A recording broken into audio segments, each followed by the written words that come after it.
আমরা the final sketch আবার নিয়ে এসেছি সুকান্ত দাসের কলমে হাড় হিম করা ভৌতিক গল্প। তবে আর দেরি না করে হেডফোন কানে লাগিয়ে ঢুকে পড়ুন ভয়ের রাজ্যে।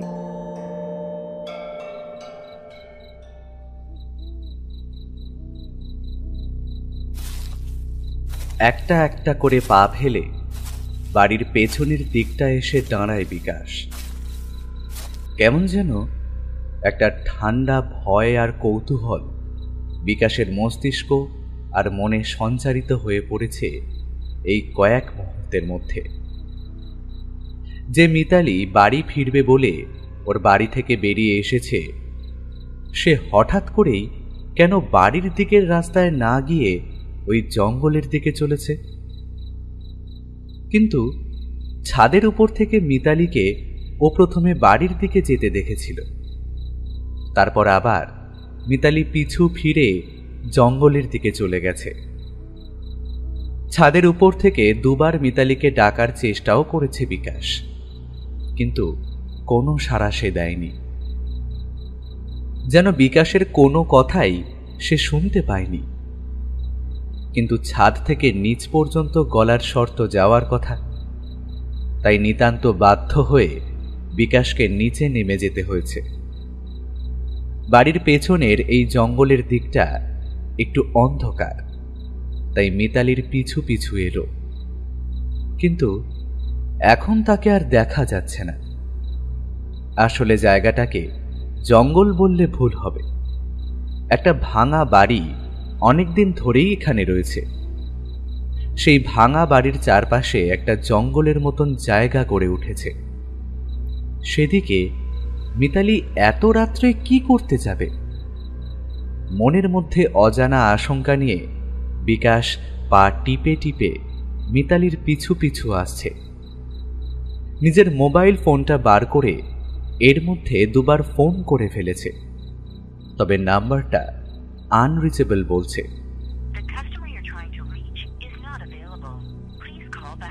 মনের মধ্যে জমানো বেশ খানিকটা ভয় যেন ঠান্ডা হাওয়াতে আরো বেড়ে যাচ্ছে।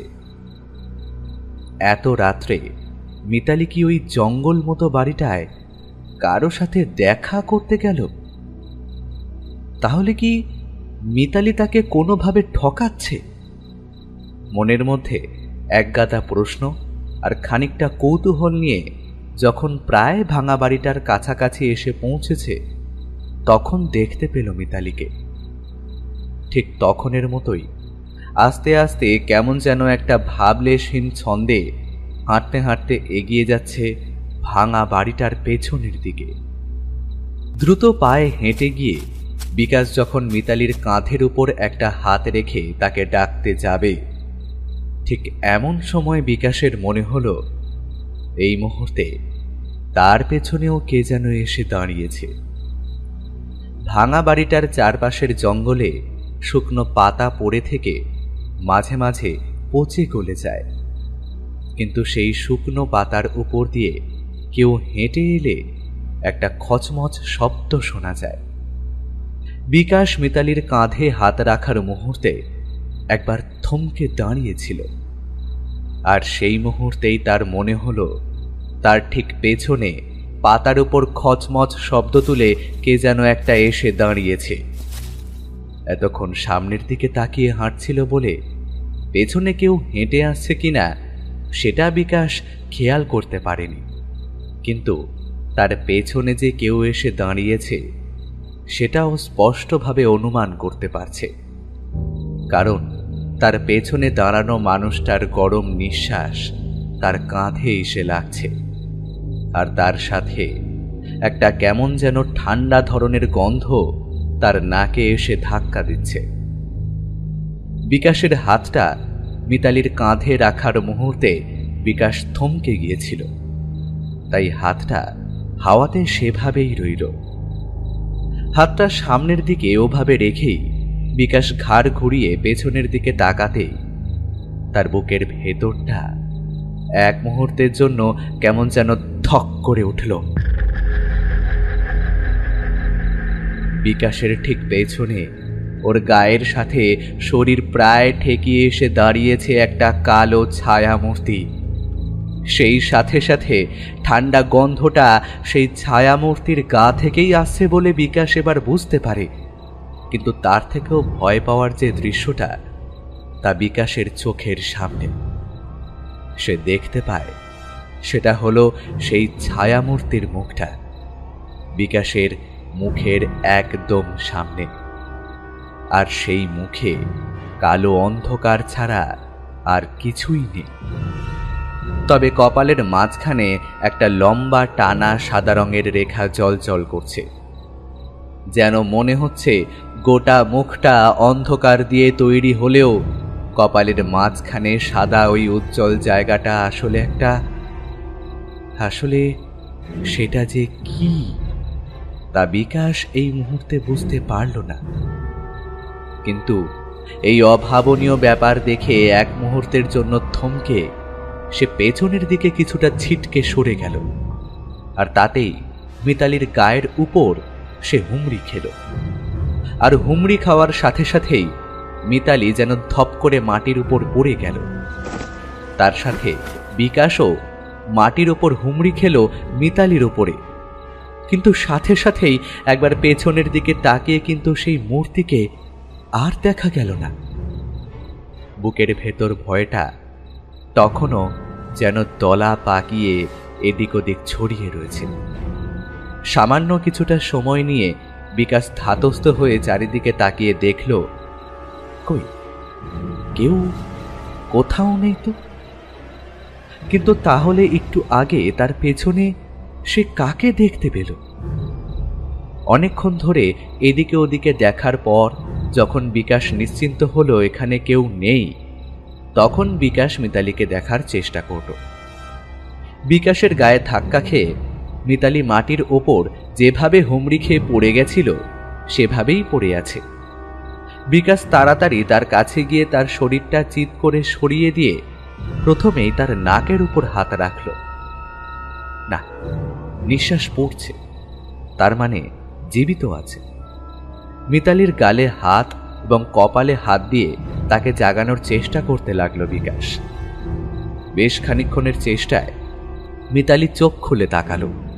আর তারপরেই বিকাশের হাতটা শক্ত করে ধরে বলল, বিকাশ, বিকাশ, তুমি এসেছো? মিতালিকে জাগানোর জন্য তার মুখের ওপর অনেকটা ঝুঁকে এসেছিল বিকাশ। অন্ধকারে খুব ভালো করে তার মুখটা বোঝা যায় না, কিন্তু এখন তার মুখ থেকে যে কথাগুলো বেরিয়ে এলো সেগুলো কিন্তু মিতালির নিজের গলায় নয়, যেন অন্য কেউ একটা মিতালির গলা দিয়ে কথাগুলো বলিয়ে দিচ্ছে। বিকাশ আবার একটা ধাক্কা খেল। তারপর বেশ কিছুটা ছিটকে সরে এসে চিৎকার করে বলল, কে তুমি? সত্যি করে বলো, তুমি কে? তুমি তো মিতালি নও। ততক্ষণে মিতালি মাটির উপর উঠে বসেছে। সেভাবেই আধো অন্ধকারে মাটির ওপর বসে বিকাশের দিকে তাকিয়ে একটা অদ্ভুত স্বরে হেসে উঠল মিতালি।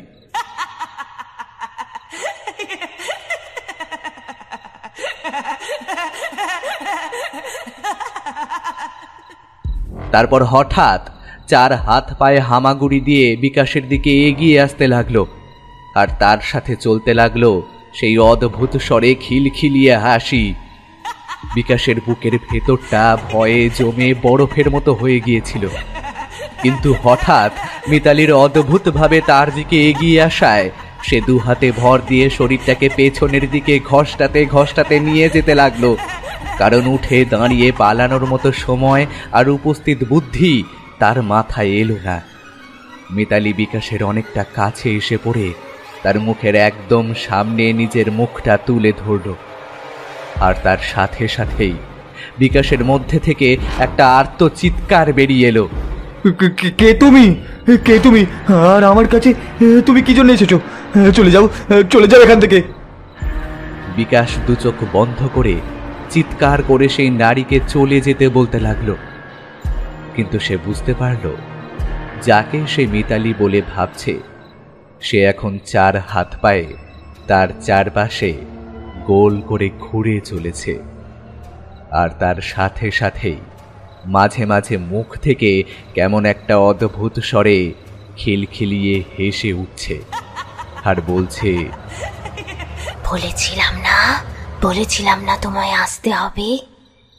এলে তো, সেই তো এলে। মিতালি, তুমি কি করছো মিতালি? কোথায় তুমি? আর তুমি এখানেই বা কি করছো? বিকাশের গলা কাঁপতে শুরু করলো। তার সাথে সাথেই সেই ঠান্ডা আর সাথে সাথে গন্ধটা তার চারপাশে ভরে উঠতে লাগলো। মিতালি ততক্ষণে 4 হাত পায়ে বিকাশের থেকে একটু দূরে গিয়ে উল্টো দিকে মুখ ঘুরিয়ে থেমেছে। তবে তার মুখ থেকে কেমন একটা অদ্ভুত শব্দ ভেসে আসছে। বিকাশ দেখল এই সুযোগ, তাই সে তাড়াতাড়ি উঠে দাঁড়িয়ে সেই শুকনো পাতার উপর দিয়ে দৌড়তে দৌড়তে রাস্তার দিকে বেরিয়ে আসতে চাইল। আর তার সাথে সাথেই বুঝতে পারল তার ঠিক পেছনে 4 হাত পায়ে ভর দিয়ে মিতালিও তার দিকে এগিয়ে আসছে। শরীরের সমস্ত শক্তি একত্র করে বিকাশ দৌড়তে দৌড়তে ভাঙা বাড়িটার এখতিয়ার থেকে বাইরে বেরিয়ে এসে একবার সেদিকে পেছন ফিরে তাকাতেই দেখতে পেল মিতালির মতো সেই নারী শরীরটা এখন ঠিক 4 হাত পায়ে কুকুরের মতো হাওয়ায় ভাসতে ভাসতে তার দিকে এগিয়ে আসছে। আর তখনও সেই নারী মূর্তি হাওয়ার ওপরেই যেন হামাগুড়ি দিয়ে এগিয়ে আসছে তারই দিকে। তার গোটা মুখে এখানে ওখানে রক্ত জমাট বেঁধে অদ্ভুত দর্শন লাগছে তাকে।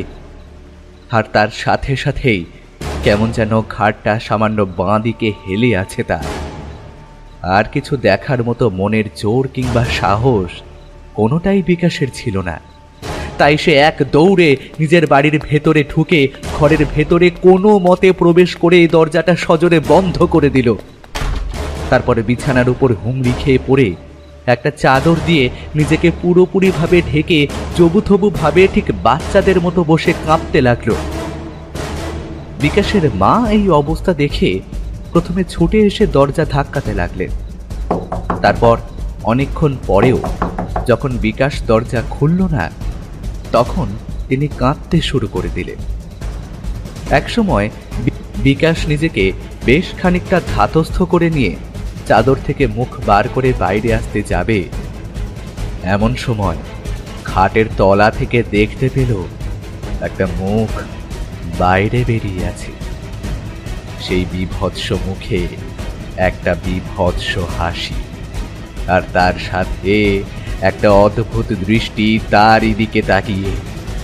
সেই চোখে কোনো মনি নেই, গোটা চোখটাই কেমন যেন ঘোলাটে সাদা রঙের।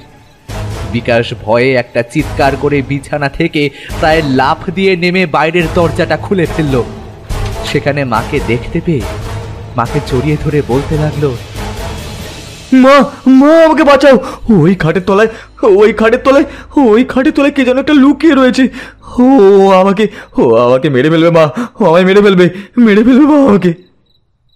কিন্তু তোর খাটের তলায় কেউ কোথা থেকে আসবে? তোর ঘরের দরজা তো বন্ধ ছিল, তুই তো নিজের হাতেই খুললি। না মা, তুমি জানো না, আমি দেখেছি ওই খাটের তলায় কিচ্ছু নেই ওখানে। তুই আয় আমার সঙ্গে, আমি দেখছি খাটের তলায়। না মা, তুমি ঘরে যাবে না, ওখানেই আছে, আমি দেখেছি ওকে। বিকাশের মা জোর করে ঘরের ভেতর ঢুকে ঘরের আলো জ্বালিয়ে খাটের নিচে একবার উঁকি দেয়। উঁকি দেওয়ার সাথে সাথেই বিকাশ আবার একটা চিৎকার করে দুহাত দিয়ে মুখ ঢেকে ফেলে। কিন্তু বিকাশের মা উঁকি মেরে ভালো করে দেখে বলেন, কই, এখানে তো কিছুই নেই। শুধু শুধু তুই ভয় কেন পেলি বলতো? আর ওভাবে দৌড়ে এসে ঘরে ঢুকে দরজা বন্ধ করলি কেন? বিকাশ তখনও কেঁপে চলেছে। তার হাত ধরে টেনে নিয়ে বিছানার উপরে বসায় বিকাশের মা। তারপর তার চোখের দিকে তাকিয়ে শক্ত গলায় বলেন, তুই কি কিছু দেখেছিলি? বিকাশ তার মায়ের চোখের দিকে তাকায়। বিকাশের চোখে সামান্য জল চলে এসেছে, আর তার সাথে গোটা শরীর ভয়ে কাঁপতে শুরু করেছে। বিকাশ আস্তে আস্তে দেখার সমস্ত কিছু তার মাকে খুলে বলে। তিনি শুনতে শুনতে কেমন একটু অবাক আর চিন্তিত হয়ে যান।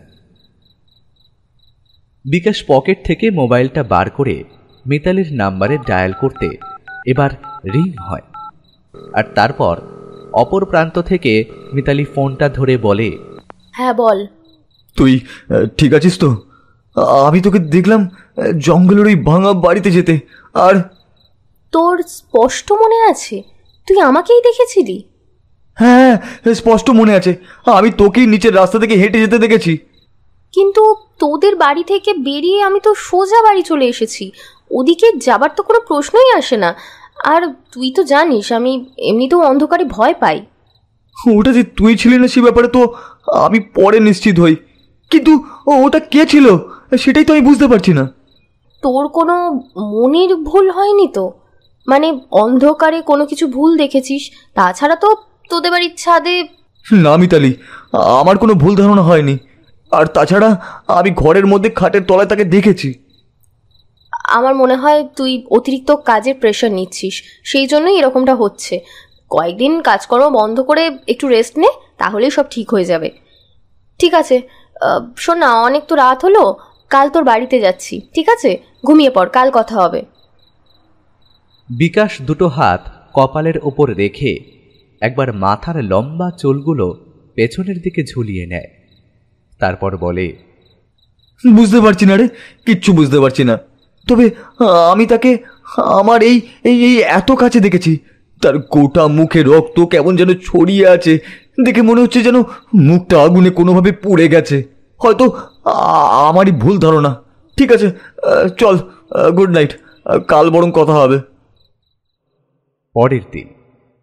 ওইসব নিয়ে এখনো ভাবছিস নাকি? শোন না, একটা কাজ করা যায় না? ওই তোর দীঘলের কথা মনে আছে? বিকাশ কিছুক্ষণ ভেবে বলল, ওই যে আমাদের সাথে কলেজে পড়তো সেই দিঘল তো? হ্যাঁ, ওর কথাই বলছি। আমার সাথে কয়েকদিন আগে ফেসবুকে কথা হচ্ছিল।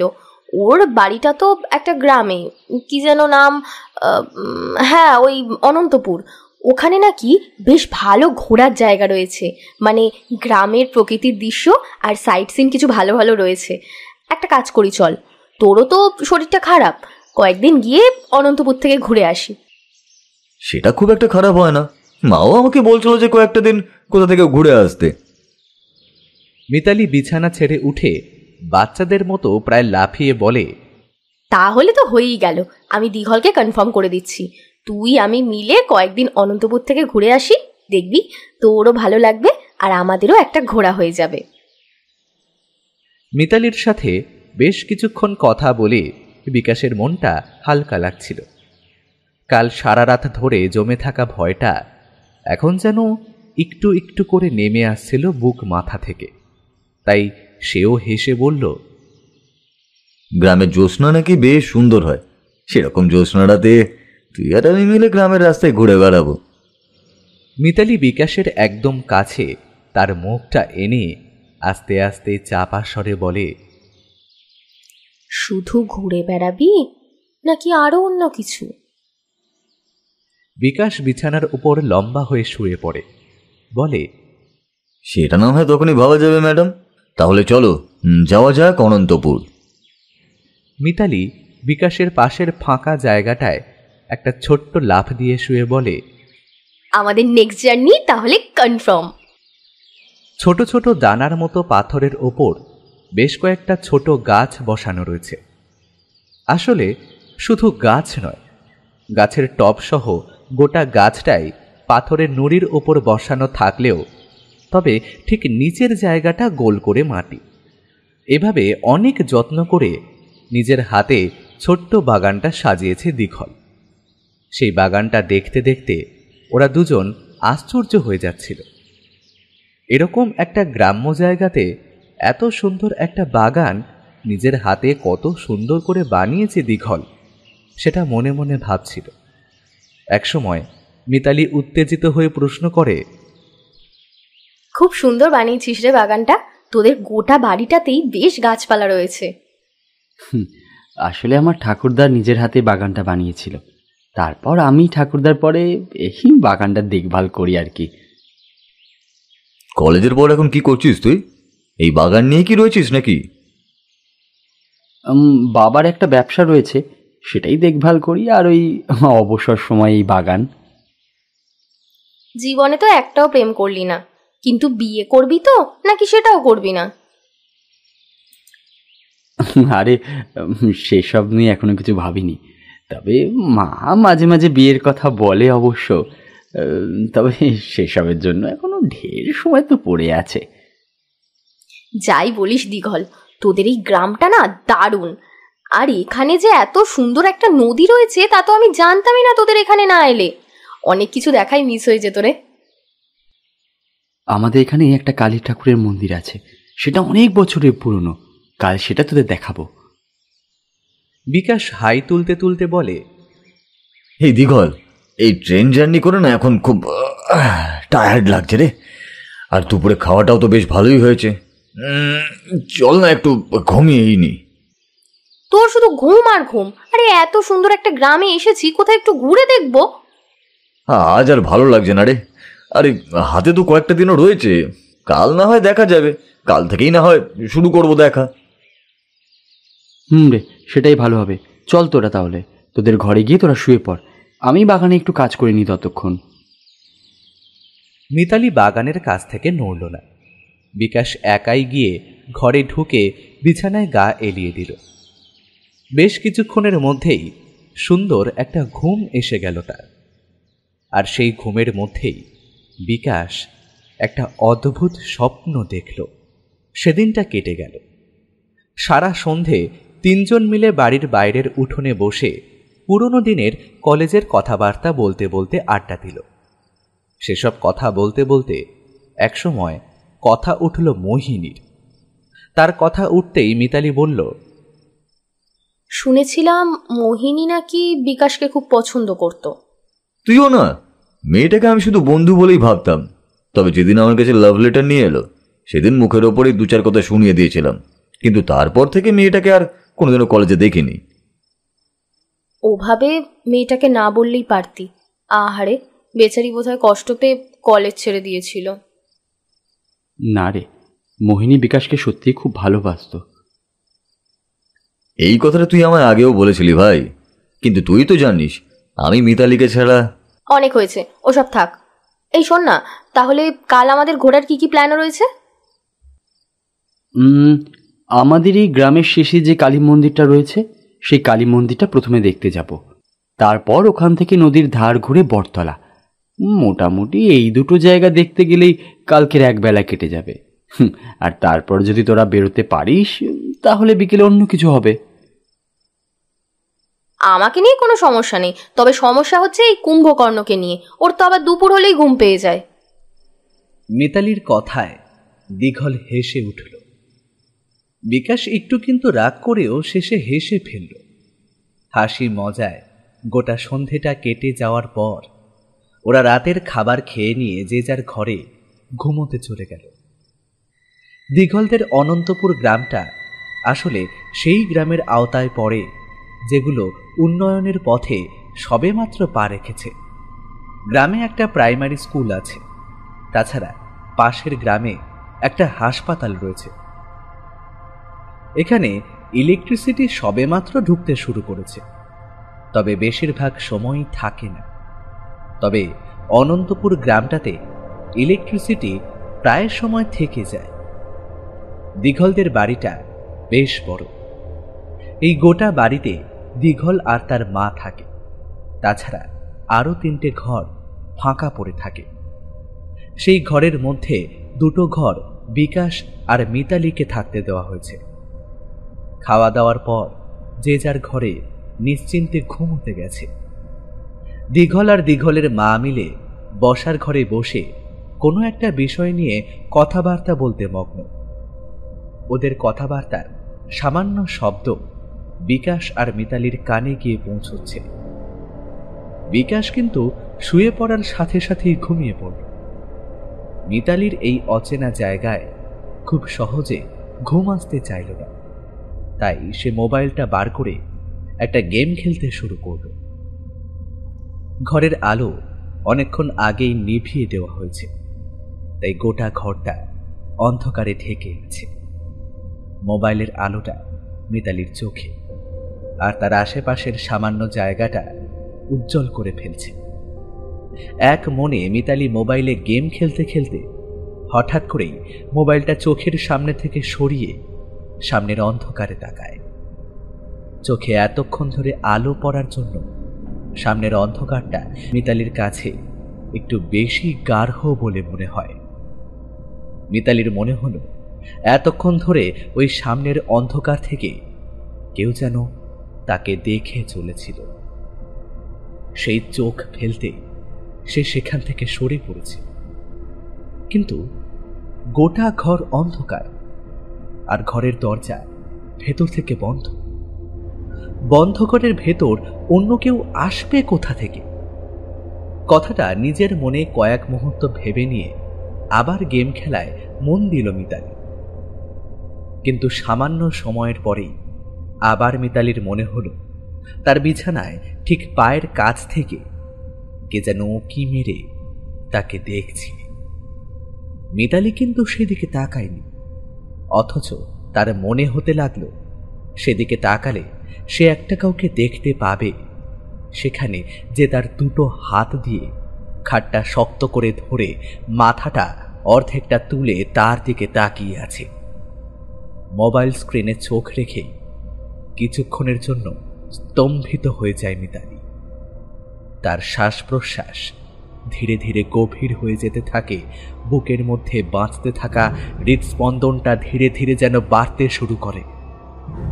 মোবাইলের স্ক্রিনের দিকে অনেকক্ষণ তাকিয়ে থাকার পর হঠাৎ করে মোবাইলটা হাতের সামনে থেকে সরিয়ে বিছানার পায়ের দিকে তাকালে মিতালি বুঝতে পারে ঠিক এইমাত্র কেউ একজন বিছানার উপরে রাখা দুটো হাত নিচের দিকে নামিয়ে দিল, আর তার সাথে সাথে একটা মুখ যেন বিছানার নিচের দিকে সরে গেল।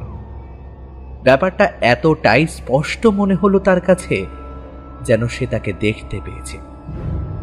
গোটা ঘরের মধ্যে একটা ঠান্ডা বাতাসের সাথে কেমন যেন গন্ধ ছড়িয়ে পড়েছে একটু আগেই, কিন্তু মিতালি যখন এই ঘরে ঘুমানোর জন্য এসেছে তখন কিন্তু এই গন্ধটা ছিল না। মাথার কাছে বন্ধ করার জানালাটার দিকে তাকিয়ে মিতালি বুঝতে পারল জানালা থেকে ঘরের ভেতরে গন্ধ আসার কোনো উপায় নেই। কিন্তু তাহলে এই গন্ধটা এলো কোথা থেকে? মোবাইল স্ক্রিন থেকে চোখ সরিয়ে বেশ কিছুক্ষণ বিছানার পায়ের দিকে তাকিয়ে থাকে মিতালি, কিন্তু আর কিছু দেখতে না পেয়ে তার মনের সাহস ফিরে আসে। এমনিতে মিতালি বেশ সাহসী মেয়ে, কিন্তু এই অজানা গ্রামে তার ঘরের মধ্যে হঠাৎ করে কারোর একটা উপস্থিতি অনুভব করতে পেরে মিতালির বুকের ভেতরটাও সামান্য ঠান্ডা হয়ে আসতে শুরু করে। মোবাইল ফোনটা আবার চোখের সামনে কয়েক মুহূর্তের জন্য ধরেই আবার সরিয়ে নিতে মিতালি তার পায়ের কাছে যেটা দেখতে পায় তাতে তার বুকের গোটা অংশটা যেন বরফের মতো জমে ঠান্ডা হয়ে যায়। বিছানার পায়ের কাছের কাঠের অংশটা দুহাত দিয়ে ধরে একটা মাথা উঁকি দিয়ে আছে তারই দিকে। আসলে হাতের মোবাইল ফোনটা হঠাৎ করে সরাতে গিয়ে সেটা উল্টো দিকে ঘুরে যেতেই সেই মুহূর্তের মুখটা ভালোভাবে দেখতে পেয়েছে মিতালি। সেই মুখের এখানে ওখানে যেন রক্ত জমাট বেঁধে আছে, আর গোটা মুখটা কেমন বিভৎসভাবে আগুনে পোড়া। খুব সহজেই ব্যাপারটা মিতালি বুঝতে পারে, কারণ কাল দুপুরেই বিকাশ ঠিক এমনই একটা মুখের বর্ণনা তাকে দিয়েছে। মুখটা দেখে সামান্য কিছু সময়ের জন্য মিতালি থমকে গেলেও খুব দ্রুত সে নিজেকে সামলে নেয়, কিন্তু ততক্ষণে মুখটা আবার অদৃশ্য হয়ে গেছে। এবার আর কোনো মনের ভুল কিংবা চোখের ভুল নয়, মিতালি তাকে স্পষ্ট দেখতে পেয়েছে। মিতালির একবার মনে হয় এক্ষুনি এই ঘর থেকে বেরিয়ে যাওয়া প্রয়োজন, কিন্তু তারপরেই আবার সে বুঝতে পারে যদি এখন বিছানার উপর থেকে সে যদি মাটিতে পা রাখে, তাহলে খাটের তলা থেকে যে কোনো মুহূর্তে সেই মুহূর্তটা তার পা ধরে টান দিতে পারে। কতক্ষণ মোবাইলটা হাতে নিয়ে ওভাবে শুয়েছিল মিতালি তা তার মনে নেই। যখন খেয়াল হলো তখন দেখল মোবাইলটা তার বুকের এক পাশে পড়ে আছে। মোবাইলটা তুলে নিয়ে আলোটার দিকে তাকাতেই মিতালির মনের মধ্যে সাহসটা যেন সামান্য ফিরে এলো। ঘরের মধ্যেকার সেই ঠান্ডা বাতাসের সাথে গন্ধটা যেন আবার বেড়ে গেছে। মোবাইলটা তুলে নিয়ে খুব দ্রুত বিকাশের নাম্বারটা ডায়াল করে মিতালি, কিন্তু বারবার সুইচ অফ বলছে। অনেকবার চেষ্টা করার পরও যখন বিকাশের সুইচ অফ ফোনটা অন করা গেল না, তখন মিতালি দীঘলের নাম্বারটা ডায়াল করল। দীঘল অপর প্রান্ত থেকে হ্যালো বলতেই মিতালি হড়বড় করে তাকে অগোছালোভাবে একটু আগের ঘটে যাওয়া ঘটনাটা বলতে চাইল, কিন্তু দীঘল তাকে থামিয়ে দিয়ে বলে, তুই ঘরেই থাক, আমি আসছি। মিতালির ঘরের বিছানার উপর বসে ওরা চারজন, মিতালি, দীঘল, বিকাশ আর দীঘলের মা মনীষা। মিতালির সারা গায়ে বিন্দু বিন্দু ঘাম দেখা দিয়েছে। একটা অজানা ভয়ে তার চোখের পাতা তীর তীর করে কাঁপছে। মাঝে মাঝে শুকনো মুখে সে ঢোক গিলছে।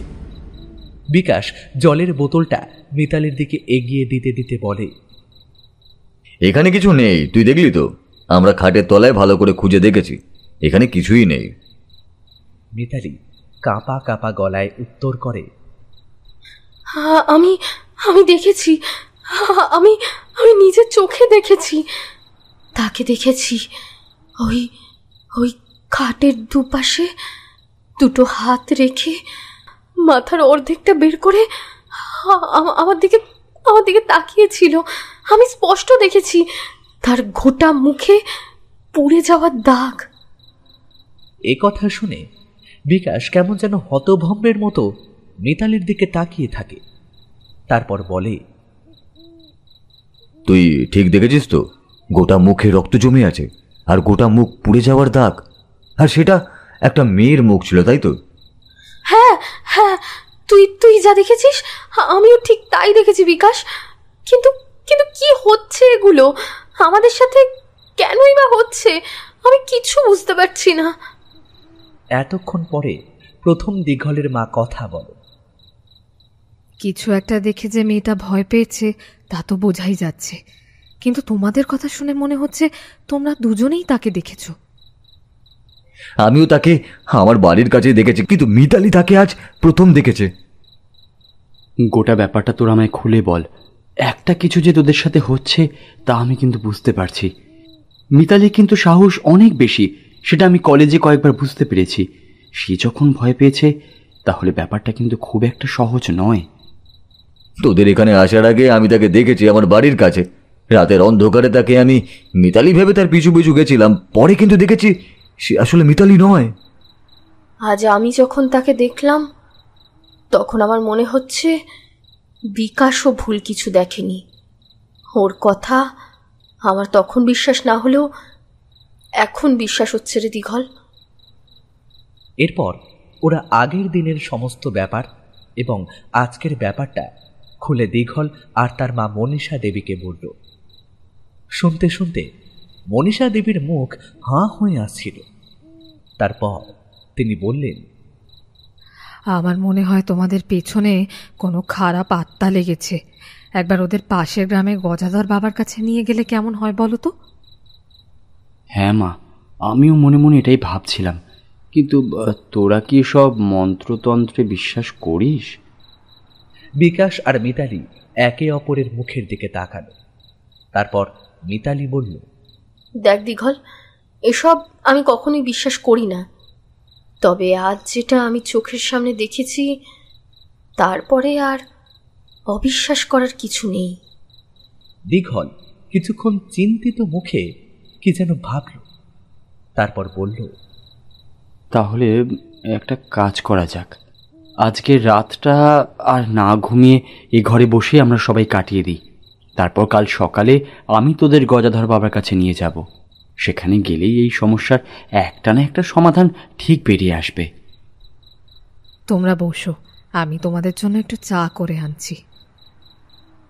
মনীষা দেবী চলে যেতে ওরা তিনজন পাথরের মূর্তির মতো বসে রইল। মিতালির বারবার মনে হচ্ছিল এক্ষুনি খাটের নিচ থেকে সেই বীভৎস মূর্তিটা আবার বেরিয়ে এসে ওর সামনে দাঁড়াবে। সে বিকাশের হাতটা শক্ত করে ধরে বসে রইল। চারটি প্রাণী গোটা রাত একটা ঘরে আলো জ্বালিয়ে বসে বসে গোটা রাতটা পার করে দিল। তারপর বাইরে সূর্যের আলো ফুটে উঠতেই ওরা যে যার মতন বাইরে বেরিয়ে গেল। মিতালি একা বিছানার উপর বসে রইল। তারপর রাতে না ঘুমানোর ক্লান্তিতে একসময় বিছানার উপর হেলে পড়ল। এই মন্দিরটা আজ থেকে প্রায় 100 বছর আগে তৈরি করা হয়েছে। এখন মন্দিরটা যেমন ভগ্নদশা দেখছিস, আগে কিন্তু তেমনটা ছিল না। আগে প্রতিদিন এই মন্দিরে পুজো হতো। এখন তো এই চারিদিকে জঙ্গল হয়ে পড়ে আছে। হ্যাঁ, তবে পুজো এখনো হয়। মন্দিরটার সামনে দাঁড়িয়ে ওরাও অবাক হয়ে মন্দিরটা দেখছিল। দিনের আলোতে মিতালির মনের ভয়টা অনেকটা কেটে গেছে। তাই সে পাথরের মন্দিরের চারপাশটা ঘুরতে ঘুরতে একসময় বলল, অসাধারণ হাতের কাজ। পাথর কেটে কেটে এইরকম একটা মন্দির বানানো খুব একটা সহজ কাজ নয়, বল বিকাশ? বিকাশ অবাক হয়ে মন্দিরটা দেখছিল। তারপর একসময় মন্দিরের ভাঙা পাথরের সিঁড়ি দিয়ে মন্দিরের উপরে উঠে গেল। ভেতরটা এই দিনের আলোতেও সামান্য অন্ধকার হয়ে আছে, তবুও অস্পষ্টভাবে বোঝা যায় ভেতরে একটা কালো রঙের কালী মূর্তি রয়েছে। সেই মুহূর্তটার দিকে অবাকভাবে তাকিয়ে আছে। এমন সময় মন্দিরের ভেতর থেকে একটা গম্ভীর কণ্ঠ ভেসে এলো, তোরা এখানে থাকিস না, থাকিস না তোরা এখানে, তোরা এখান থেকে চলে যা, চলে যা, চলে যা। এই গলার শব্দে ওরা তিনজনেই চমকে উঠে মন্দিরের সামনে এসে দাঁড়াল। আর বিকাশ মন্দিরের সামনে ঝুঁকে পড়েছিল। সে একটু পিছিয়ে এলো। এমন সময় মন্দির থেকে বাইরে বেরিয়ে এলো একজন লাল রঙের কাপড় পরা, গায়ে লাল রঙের কাপড় জড়ানো মানুষ। তার মাথার লম্বা চুল পিঠ পর্যন্ত ছড়িয়ে পড়েছে। সামনে মুখে লম্বা কাঁচা পাকা ধরনের দাড়ি। তার চোখের দৃষ্টি কিন্তু অদ্ভুত, কেমন যেন অগোছালো ধরনের। সেভাবেই সে তাকিয়ে বলল, তোরা এখানে এসেছিস কেন? জানিস না তোদের বিপদ আছে? চলে যা, চলে যা এখান থেকে, না হলে আর প্রাণে ফিরে যেতে পারবি না। যা যা যা, চলে যা। লোকটার কথায় ওরা কিছুক্ষণ হতচকিত হয়ে পড়ল। তারপর ব্যাপারটা সামলে নিয়ে বিকাশ বলল, কেন আমরা এখান থেকে চলে যাব কেন? আর কোন বিপদের কথাই আপনি বলছেন? লোকটা অদ্ভুতভাবে হাসতে হাসতে বলল,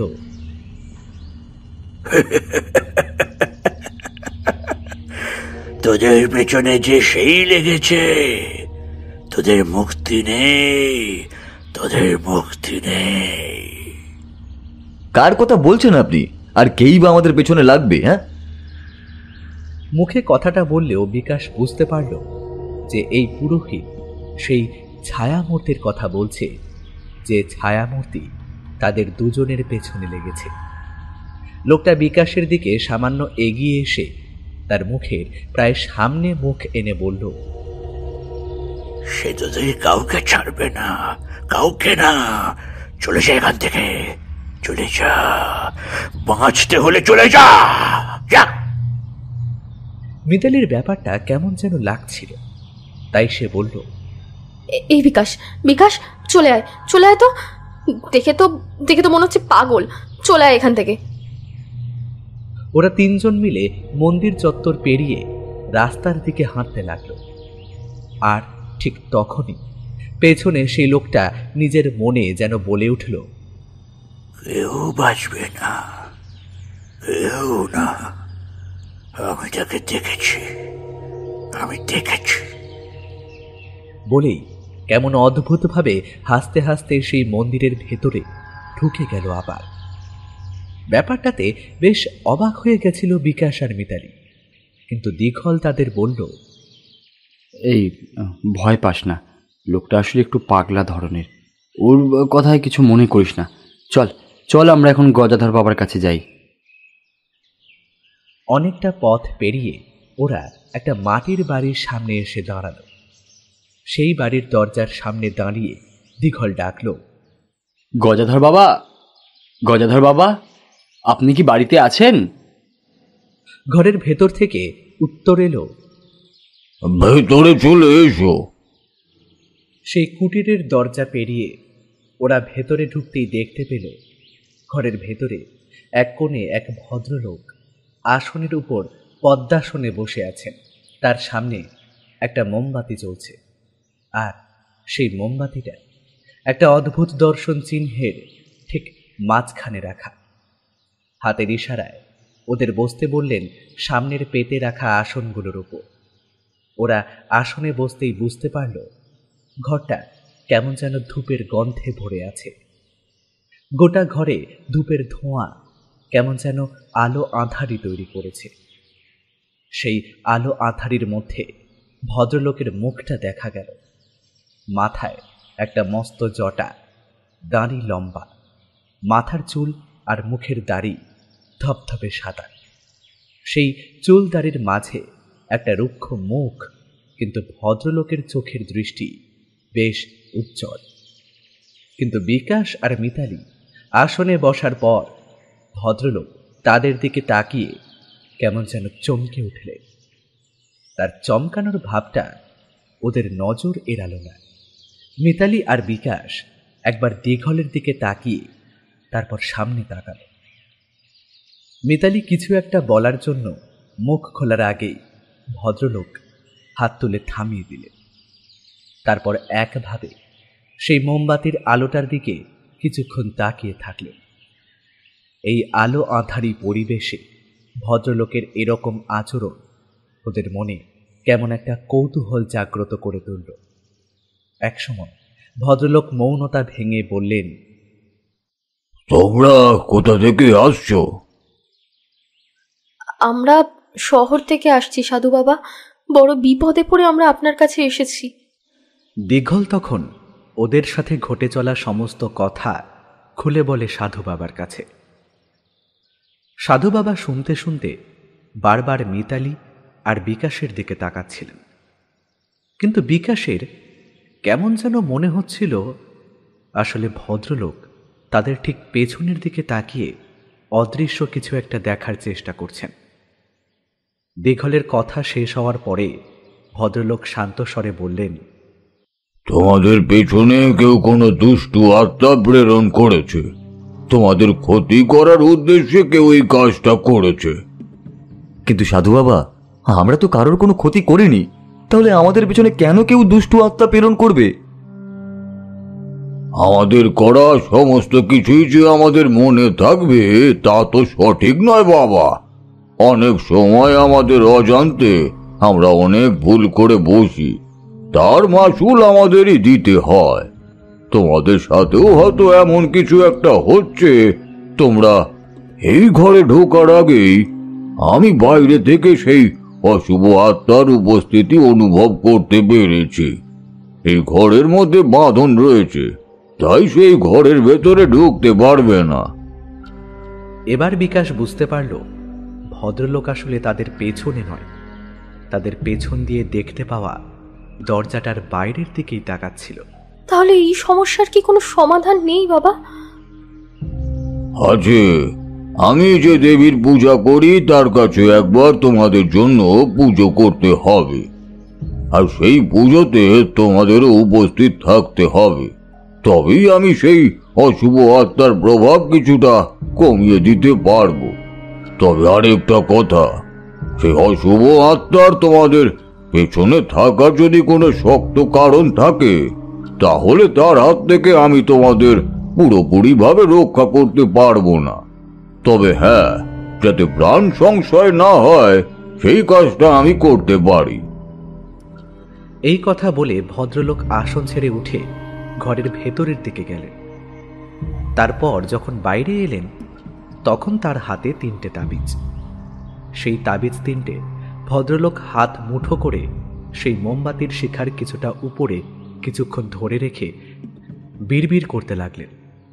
তারপর 3টি তাবিজ ওদের দিকে এগিয়ে দিয়ে বললেন, এই 3টে তাবিজ তোমরা 3জন ধারণ করে রাখবে, তাহলেই সে অশুভ আত্মা তোমাদের আর কোনো ক্ষতি করতে পারবে না। তবে সাবধান, কোনো পরিস্থিতিতে এই তাবিজগুলো কিন্তু তোমরা খুলে ফেলবে না। আজ থেকে 2 দিন পর অমাবস্যা, সেদিন সন্ধ্যাবেলায় তোমরা আমার এই বাড়িতে আসবে। সেদিন আমি সেই পুজোর আয়োজন করব, তাহলেই তোমাদের বিপদ কেটে যাবে। ওরা গজাধর বাবাকে প্রণাম করে উঠে আসার সময় বিকাশ পকেট থেকে একটা 500 টাকার নোট বার করে গজাধর বাবার দিকে এগিয়ে দিতে তিনি বললেন, মানুষকে বিপদের সাহায্য করে আমি অর্থ গ্রহণ করি না বাবা। এই অর্থ তুমি কোনো গরিব দুঃখীকে দান করে দিও, তাহলেই হবে। বেশ কিছুটা অবাক আর বিস্মিত হয়ে ওরা 3জন সেখান থেকে বাইরে বেরিয়ে এলো। 3টে তাবিজ 3জনের ডান হাতে পরিধান করে নিয়েছে। এর মধ্যে বাড়ি থেকে এখানে আসার সময় রাস্তায় মাঝে মাঝে বিকাশ আর মিতালির বারবার মনে হচ্ছিল কে যেন তাদের অনুসরণ করছে, কিন্তু এখন আর সেই ভাবটা মনের মধ্যে থাকল না। এই কদিনে মন আর মস্তিষ্কের উপর দিয়ে চলা অবিশ্রান্ত ঝড় যেন কিছুটা শান্ত হয়ে গেছে। ভূত প্রেত আর ভগবানের অস্তিত্বকে বিশ্বাস করা এই দুজন হঠাৎ করেই কেমন যেন বিশ্বাসী হতে শুরু করেছে সমস্ত কিছুতে। না হলে তাবিজটা পড়ার পর থেকেই এমনটা কেন হবে? বাড়ি ফিরে ওরা সমস্ত কথাই মনীষা দেবীকে খুলে বললেন। মনীষা দেবী সমস্তটা শুনে বললেন, তোমরা না হয় এই কদিন এখানেই থেকে যাও। ব্যাপারটা পুরোপুরি মিটে না যাওয়া পর্যন্ত তোমাদের বাড়ি যেতে দিতে আমার মন চাইছে না গো। বিকাশ আর মিতালিও মনে মনে এরকম কিছু একটাই ভাবছিল, তাই তার কথায় সম্মতি দিয়ে সেদিন দুপুরে কোনো রকমে খাওয়া দাওয়া করে নিজেদের ঘরে ঘুমোতে চলে গেল। মাঝখানে গোটা একটা দিন কেটে গেলেও রাতে কিন্তু আর কোনো রকম উপদ্রব হয়নি। ঘুমও বেশ ভালো হয়েছিল। তাই পরদিন সকালে ওরা যখন গ্রামে সেই নদীটার কাছে গিয়ে পৌঁছল, তখন তাদের মনে আগের মতো গ্রাম দেখার আনন্দ।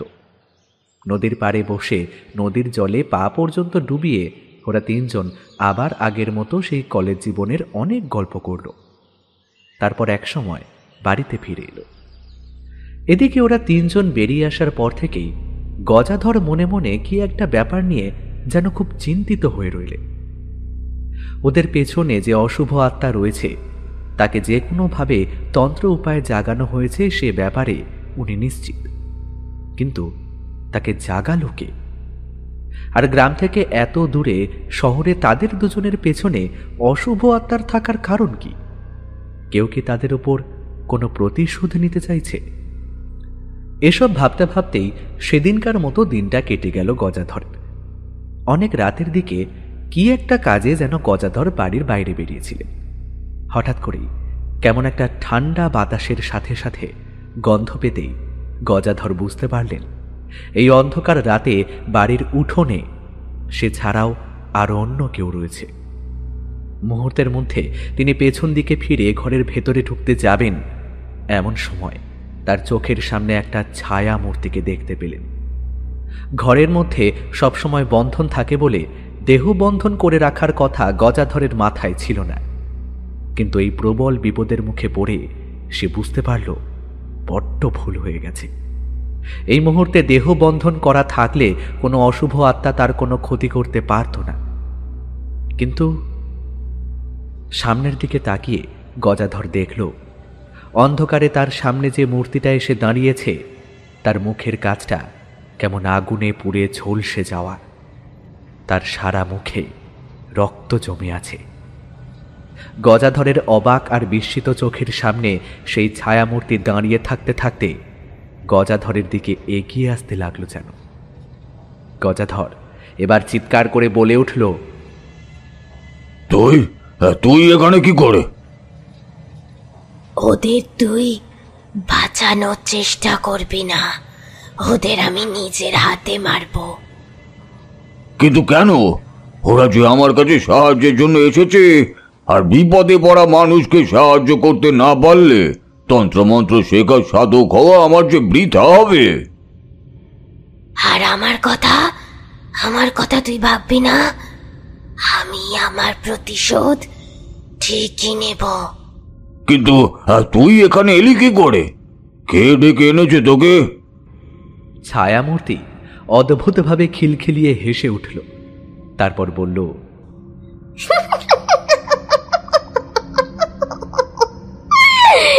কিচ্ছু করতে পারবি না, তুই কিচ্ছু না।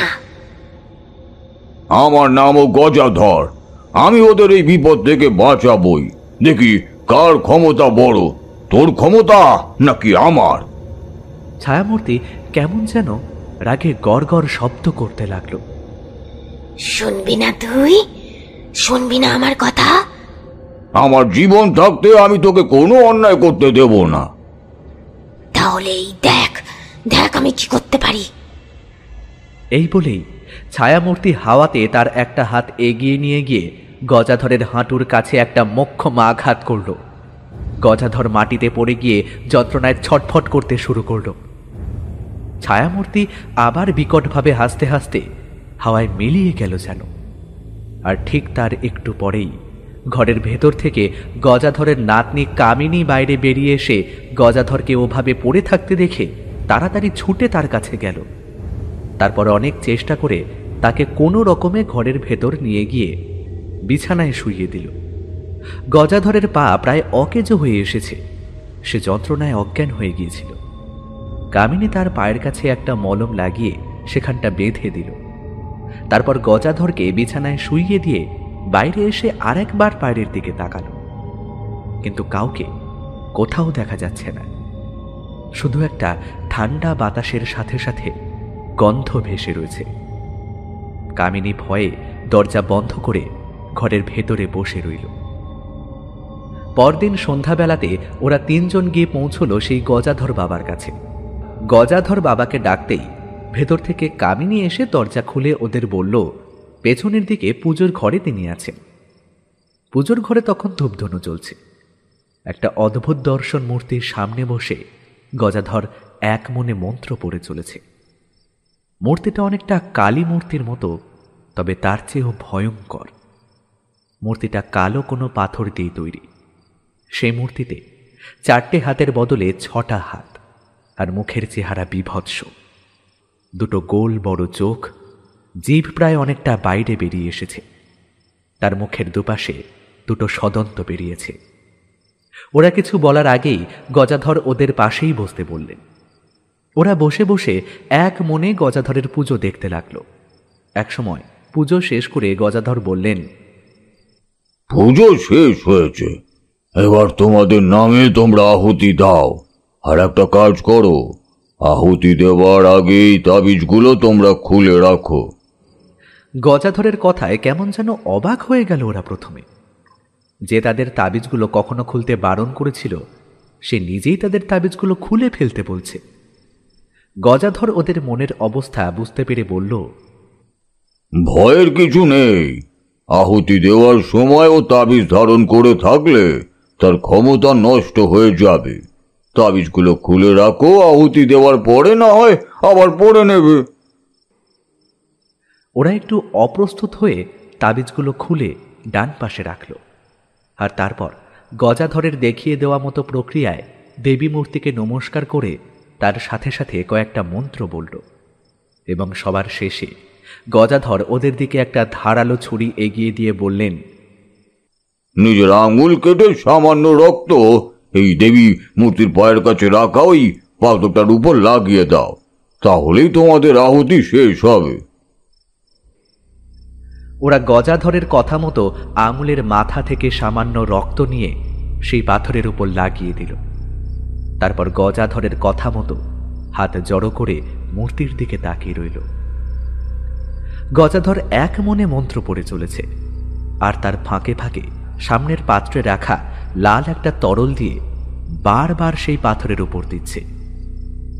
এভাবে বেশ কিছুক্ষণ কেটে যাওয়ার পর হঠাৎ বিকাশের মনে পড়ল খুলে রাখা তাবিজটা তখনও পাশে রয়েছে। সে সেদিকে তাকিয়ে তাবিজটা তুলতে যেতেই অবাক হল, তাবিজটা কোথায়? সে ভালো করে চারিদিকটা খুঁজে নিয়ে যখন দেখতে পেল তাবিজটা নেই, তখন মিতালিকে বলল, মিতালি, তোর তাবিজটা কোথায় আছে? বিকাশের কথা শুনে মিতালিও চারিদিকে নিজের তাবিজটা খুঁজতে লাগল, কিন্তু সেটা কোথাও পেল না। এদিকে পেছনের দিকে তাকিয়ে দীঘলকে কিন্তু তারা কোথাও দেখতে পেল না। বেশ কিছুটা অবাক তারা দুজনেই হয়ে গেছে। তার সাথে গজাধরের মন্ত্র পড়ার সুর কেমন যেন বদলে যাচ্ছে। তার গলাটা এখন আর এক বৃদ্ধ বয়স্ক ভদ্রলোকের মতো না হয়ে একজন কম বয়সী তরুণীর মতো হয়ে আসছে ধীরে ধীরে।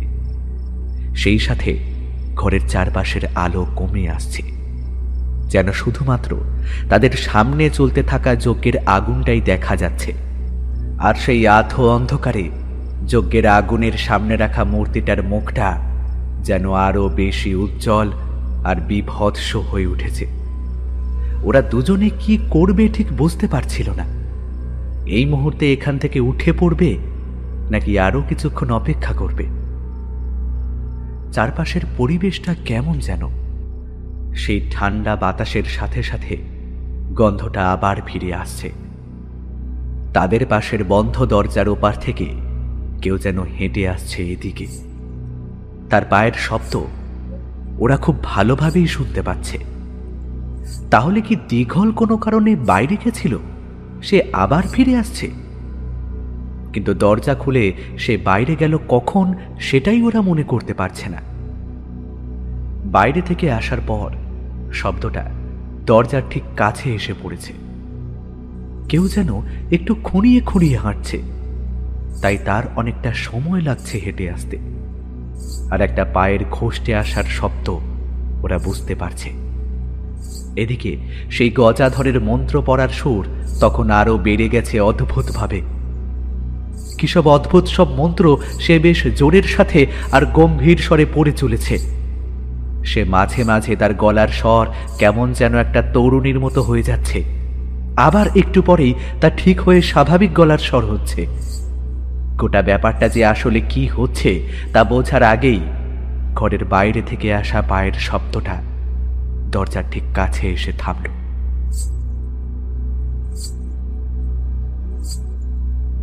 আর তারপর এক টানে দরজা খুলে দিতেই ওরা আধো অন্ধকারের মধ্যে যজ্ঞের আগুনের আলোতে দেখতে পেল দরজার ওপারে এসে দাঁড়িয়েছে। কিন্তু এ কি? এ যে গজাধর! সেই সাদা ধবধবে মাথায় জটা আর দাড়ি নিয়ে দাঁড়িয়ে আছে গজাধর। তার চোখে মুখে প্রবল বিষণের ছাপ। কিন্তু তাই যদি হয় তাহলে এতক্ষণ ধরে তাদের সামনে বসে এই পুজো করে চলেছে তাহলে সে কে? প্রবল বিস্ময় নিয়ে তারা সামনের দিকে তাকিয়ে দেখতে পেল তাদের সামনে যজ্ঞের আগুনের কাছে বসে আছে একটা মেয়ে, যাকে তারা আজ এই বাড়িতে আসার পরে দরজা খুলে দিতে দেখেছে। দ্রুতভাবে আর অদ্ভুত স্বরে সেই মেয়েটি তখন মন্ত্র উচ্চারণ করে চলেছে। তারপর গজাধর ঘরের ভেতরে ঢুকে মেয়েটিকে আটকানোর আগেই মেয়েটি ছুরি দিয়ে নিজের হাতের এক পাশটা কেটে সেই রক্ত দেবী মূর্তির পায়ের কাছে পাথরের উপর ফেলতেই ওদের চারপাশটা কেমন যেন অন্ধকার হয়ে গেল। শেষ মুহূর্তে ওরা দেখেছিল গজাধর প্রায় ঝাঁপিয়ে মেয়েটির উপর পড়ে তাকে আটকাতে চেয়েছিল, কিন্তু মেয়েটা সামান্য নিচু হয়ে ঝুঁকে যাওয়ায় গজাধরের শরীরটা তার উপর গিয়ে ছিটকে গিয়ে ওপাশে অন্ধকারের মধ্যে মিলিয়ে গেছিল। অন্ধকারটা এত ঘন যে চারিদিকে কিছুই দেখা যায় না। বিকাশ বারবার মিতালি, দীঘল আর গজাধর বাবার নাম ধরে ডাকতে লাগল, কিন্তু তাদের কারোর কোনো সাড়া শব্দ পেল না। এত ঘন অন্ধকার বিকাশের আগে কখনো দেখেনি। নিজের হাত পা পর্যন্ত দেখা যাচ্ছে না। আর সেই অন্ধকারে একটু দূরে একটা লম্বাটে সাদা আলোর মতো কিছু যেন দেখা যেতে লাগল। বিকাশের গোটা শরীর ভয়ে থরথর করে কাঁপছে। আজ সন্ধে থেকে তাদের সাথে কি হয়ে চলেছে তার কোনো মাথা মুন্ডু সে বুঝতে পারছে না। যদিও গজাধরের কাছে ওরা এসেছিল, তাহলে ওই মেয়েটি হঠাৎ চলে এলো কোথা থেকে? আর গজাধরই বা এতক্ষণ কোথায় ছিল? গোটা ব্যাপারটা যে আসলে কি হয়ে চলেছে তা বুঝতে না পেরে বিকাশ প্রথমে আস্তে আস্তে সামনের দিকে হাঁটতে লাগলো। তারপর আবার চিৎকার করতে করতে মিতালি, দীঘল আর গজাধরের নাম ধরে ডাকতে ডাকতে একসময় বুঝতে পারল তার চারপাশে হঠাৎ করে সেই ঠান্ডা বাতাসের সাথে সাথে গন্ধটা বেড়ে এসেছে। আর সাথে সাথেই বুঝতে পারল তার খুব কাছাকাছি কেউ একটা প্রচণ্ড রাগের স্বরে শব্দ করছে। বিকাশ সামনের দিক থেকে মুখটা ঘুরিয়ে পেছনের দিক করে দুপায়ে হাঁটতে যেতেই কোনো একটা কিছুতে হোঁচট খেয়ে যেন মাটিতে পড়ে গেল। আর তার সাথে সাথেই বুঝতে পারল সে ঠিক গিয়ে পড়েছে একটা মানুষের শরীরের উপর। তার নাকে সেই ঠান্ডা বাতাসের সাথে সাথে গন্ধটা ঝাপটা মারতে লাগলো। আর তার সাথে সাথে সে বুঝতে পারল একটা মানুষের গরম নিঃশ্বাস তার ঠোঁটের উপর এসে পড়েছে। মানে একটা শুয়ে থাকা মানুষের ঠিক মুখের ওপর তার মুখটা এসে পড়েছে। গোটা শরীরের অনুভবে সে বুঝতে পারল এই শরীরটা আসলে কোনো পুরুষের নয়, কোনো এক নারীর। ভয়ে আতঙ্কে বিকাশ ছিটকে উঠে যেতে যাবে, ঠিক সেই সময় সেই নারী মূর্তি দুটো হাত দিয়ে শক্ত করে তার শরীরটা জড়িয়ে ধরল। বিকাশের হাতের কনুইতে কেমন যেন একটা তরল পদার্থ লেপ্টে যেতে লাগলো। বিকাশ বুঝতে পারল যেটা তার হাতে লেপ্টে যাচ্ছে সেটা আসলে ওই নারী মূর্তির শরীর থেকে বেরিয়ে আসা কাঁচা রক্ত। ঠান্ডা বাতাসের সাথে সাথে গন্ধটা এখন চিনতে পারল বিকাশ। এই গন্ধটা সে এর আগেও পেয়েছে, কিন্তু কেন তার পেছনে এই অশুভ আত্মা লেগেছে এই প্রশ্নের উত্তর সে মনের মধ্যে বারবার তোলপাড় করেও খুঁজে পেল না। আর ওই নারী বা কি যাকে যজ্ঞের আগুনের সামনে বসে থাকতে দেখেছিল? যতদূর মনে হয় সে তো গজাধরের বাড়ির কেউই হবে। তাহলে যেখানে গজাধর তাদের বাঁচাতে চাইছিল সেখানে সে কেন? না না না না না, কিচ্ছু মাথায় আসছে না, কিচ্ছু না। এটা ভেবে আবার বিকাশ এই নারী মূর্তির শরীরের উপর থেকে উঠতে গেল, কিন্তু পারল না। তার দুটো হাত যেন আরো শক্ত করে তাকে জড়িয়ে ধরেছে। আস্তে আস্তে সেই নারী মূর্তির শরীরের সাথে বিকাশের শরীরটা যেন মিশে যাচ্ছে। ঠিক এভাবে যখন বিকাশের মুখটা সেই নারী মূর্তির একদম মুখের সামনে, তখন সেই নারী মূর্তি আস্তে আস্তে বলল, চিনতে পারছো? চিনতে পারছো আমায়? যে গলার স্বরটা বিকাশ শুনতে পেল সেই স্বর তার বহুদিনের চেনা। এই গলার স্বর বিকাশ বহুদিন আগে কোথায় যেন শুনেছে, কিন্তু কোথায় শুনেছে সেটা সে মনে করতে পারল না। প্রাণপণ চেষ্টা করেও তার বন্ধন থেকে মুক্ত হওয়ার যখন কোনো রাস্তা নেই, তখন বিকাশ বলল, ছেড়ে দাও, আমায় ছেড়ে দাও। আমার তোমার সাথে কি শত্রুতা রয়েছে? শত্রুতা নয়, বরং তোমার সাথে আরো অনেক কিছুই বাকি রয়েছে। আজ তার সবটুকু সুদে আসলে উসুল করে নেব। সাথে সাথেই গোটা জায়গাটা জুড়ে একটা হাসির রব উঠল।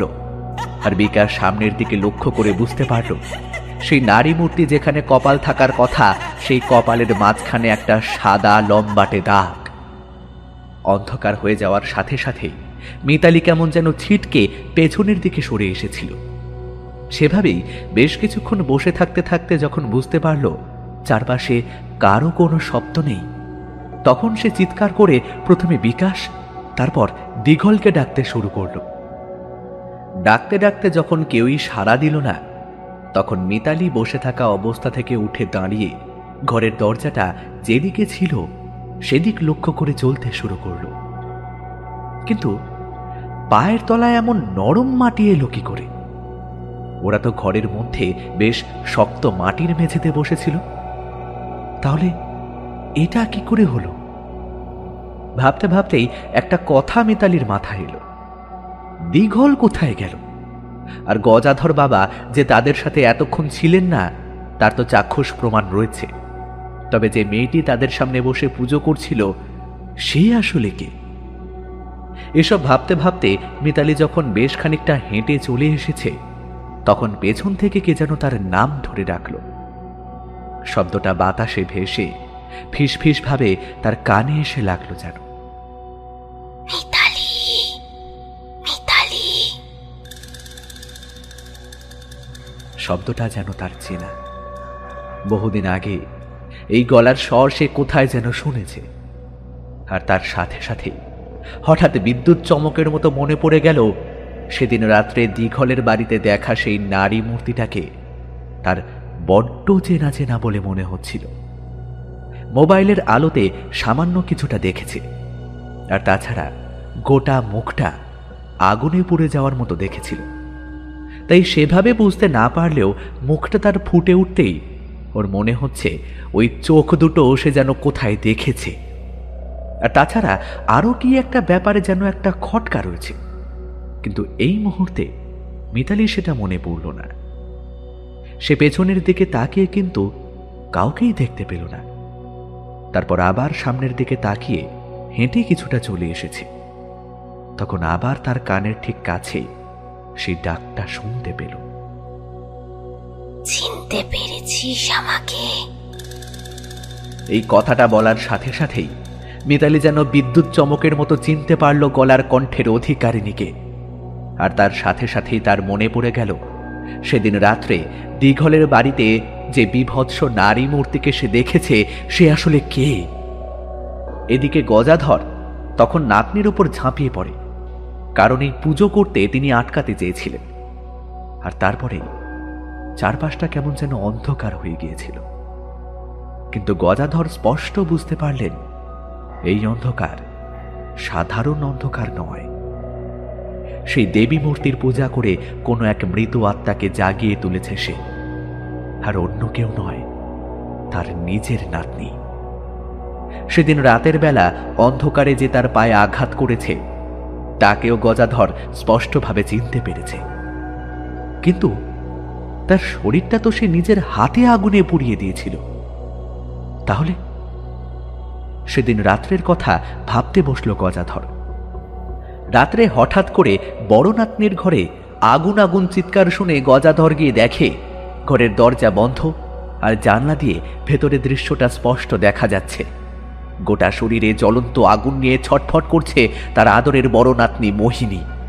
তার বুক ফেটে যেন হাহাকার বেরিয়ে আসতে চায়। তাড়াতাড়ি গিয়ে দরজার উপর যেন হুমড়ি খেয়ে পড়ে গজাধর। কিন্তু তার মতন একজন বয়স্ক মানুষের পক্ষে এই দরজার হুড়কো ভেঙে ভেতরে ঢোকা অসম্ভব। তাই পাশের বাড়ি থেকে লোক ডেকে এনে দরজা খুলে যখন মোহিনীকে উদ্ধার করা হয় তখন সব শেষ। মারা যাওয়ার আগে মোহিনীর সাথে শেষবার যখন কথা হয়েছিল তখন মোহিনী বলেছিল গজাধরকে, আমি চরম অপমানিত আর লাঞ্ছিত হয়েছি দাদু। দাদু, আমার গায়ের রং কালো বলে আমায় ওরা। এরপর আর কিছুই বলতে পারেনি মোহিনী।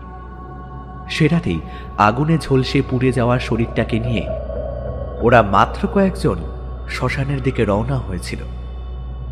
শ্মশানে মোহিনীর শরীরটা পুরোপুরি পুড়ে গেছে কিনা তা বোঝার আগেই বেশ মুষলধারে বৃষ্টি নেমেছিল। গজাধরের মনে হয়েছিল সে পুরোপুরিভাবেই পুড়ে গেছে, ছাই হয়ে গেছে। তাই তারা মৃতদেহর দিকে না তাকিয়ে বাড়ি ফিরে এসেছিল। কিন্তু কথাটা ভাবতে গিয়ে গজাধরের বুকের ভেতর কেমন যেন ঠান্ডা বরফের মতো হয়ে যায়।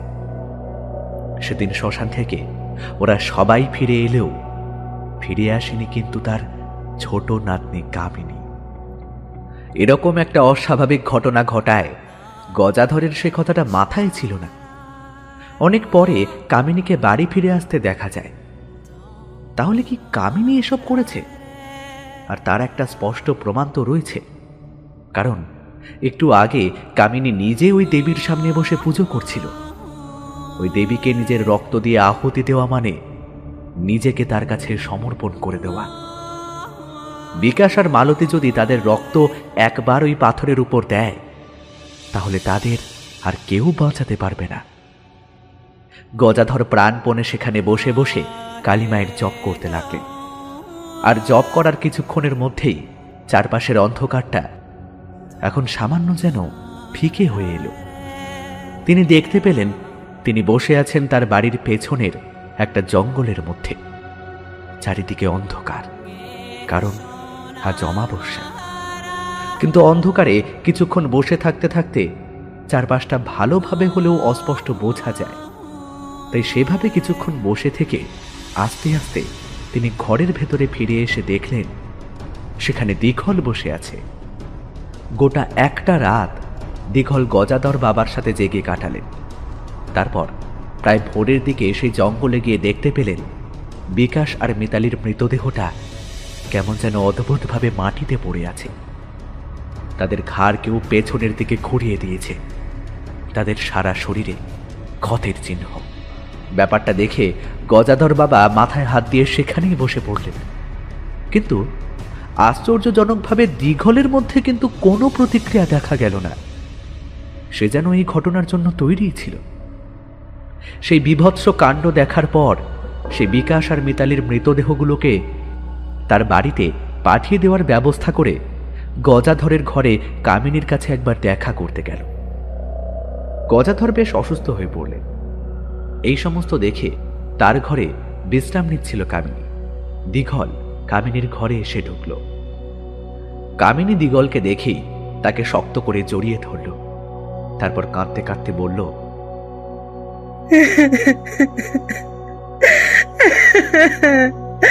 আমার দিদির মৃত্যুর প্রতিশোধ আমি নিয়েছি।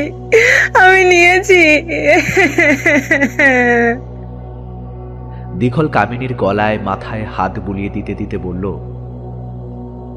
আমাদের কাজ শেষ কামিনী, এবার আমরা এখান থেকে অনেক দূরে কোথাও চলে যাব। কামিনী কান্না ভেজা চোখে দিঘলের দিকে তাকিয়ে বলল, হ্যাঁ দিঘল, আমরা অনেক দূরে কোথাও চলে যাব, যেখানে আমাদের আর কেউ খুঁজে পাবে না। ঠিক তখনই ঘরের মধ্যে সেই ঠান্ডা বাতাসের সাথে ওই গন্ধটা আবার বুঝতে পারা গেল। আর সাথে সাথে ঘরের মধ্যে এই সকালের আলোতেও দেখা গেল একটা অস্পষ্ট ছায়ামূর্তি। সেই ছায়ামূর্তিটা যে মোহিনীর তা বুঝতে কোনো অসুবিধে হয় না। মোহিনীর ঝলসে যাওয়া মুখে রক্ত জমে আছে।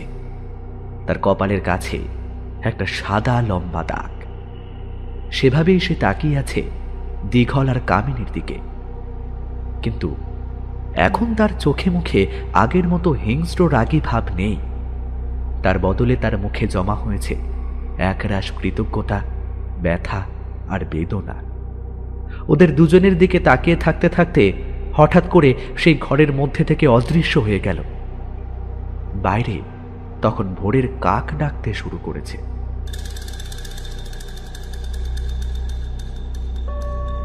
যারা যারা এমন ধরনের ভয় পেতে ভালোবাসেন তারা পাশে থাকা বেল আইকনটি প্রেস করে আমাদের চ্যানেলটিকে সাবস্ক্রাইব করে ফেলুন। তাহলে আমাদের চ্যানেলে আসা গল্প আপনি শুনতে পারবেন সবার আগে। তাহলে আজকের মতো চলি, আবার আসবো নেক্সট উইকে। সঙ্গে থাকুন, শুনতে থাকুন দ্য ফাইনাল স্কেচ।